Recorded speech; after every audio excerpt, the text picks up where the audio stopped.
Matthew chapter 18, New King James Version.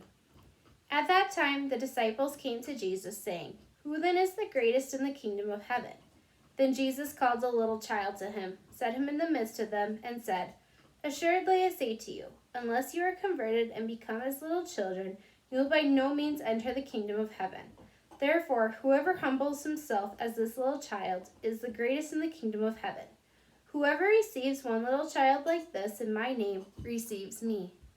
Whoever causes one of these little ones who believe in me to sin, it would be better for him if a millstone were hung around his neck and he were drowned in the depth of the sea.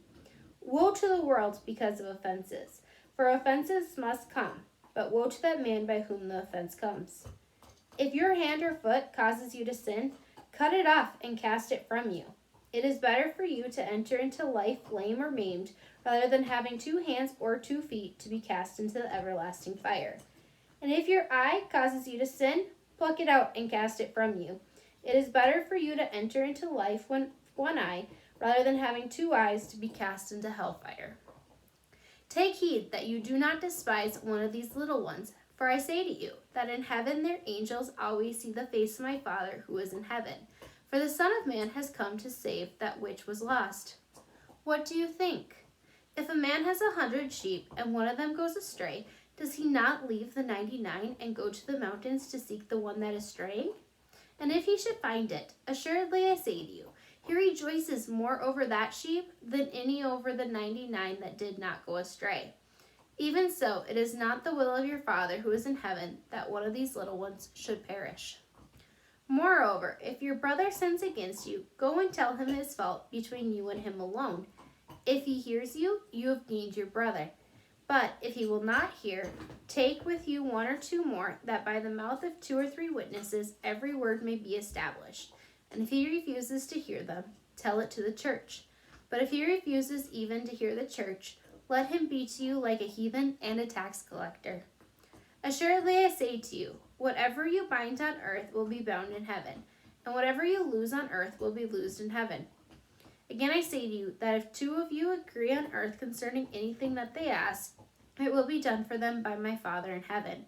For where 2 or 3 are gathered together in my name, I am there in the midst of them."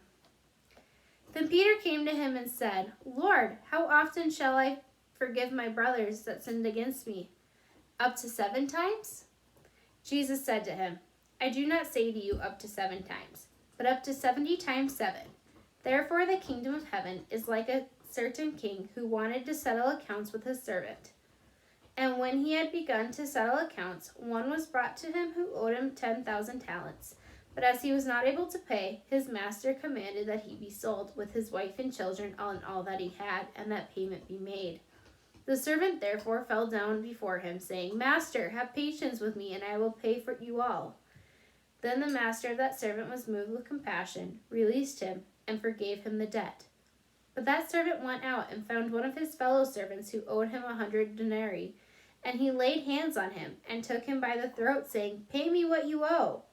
So his fellow servant fell down at his feet and begged him, saying, 'Have patience with me, and I will pay you all.' And he would not, but went and threw him into prison till he should pay the debt.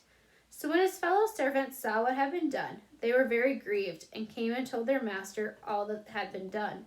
Then his master, after he had called him, said to him, 'You wicked servant, I forgave you all that debt because you begged me. Should you not also have compassion on your fellow servant, just as I had pity on you?' And his master was angry and delivered him to the torturers until he should pay all that was due to him. So my heavenly Father also will do to you if each of you, from his heart, does not forgive his brother his trespasses."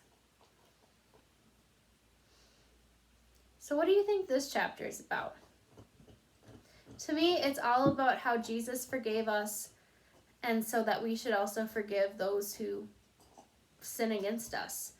The part that's really interesting to me is that if your eye causes you to sin, pluck it out.